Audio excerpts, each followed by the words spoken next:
మీ PF amount తక్కువ సమయంలో bank అకౌంట్లో క్రెడిట్ కావాలంటే మండే లేదా ట్యూస్డే రోజు అప్లై చేయండి.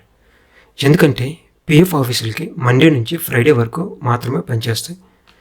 వారం స్టార్టింగ్లోనే అప్లై చేస్తే అదే వీక్ ఎండింగ్ కల్లా మీ పీఎఫ్ మీకు క్రెడిట్ అయ్యే అవకాశం అయితే ఎక్కువ ఉంటుంది. ప్రజెంట్ పీఎఫ్ క్లెయిమ్స్ అన్నీ కూడా 3 నుంచి 5 రోజుల్లో సెటిల్ అవుతున్నాయి. కానీ గుర్తుంచుకోండి, ఈపీఎఫ్ఓ వాళ్ళ రూల్స్ ప్రకారం అయితే మ్యాక్సిమం 20 రోజులు ఒక క్లెయిమ్ సెటిల్ అవ్వడానికి పట్టే టైం.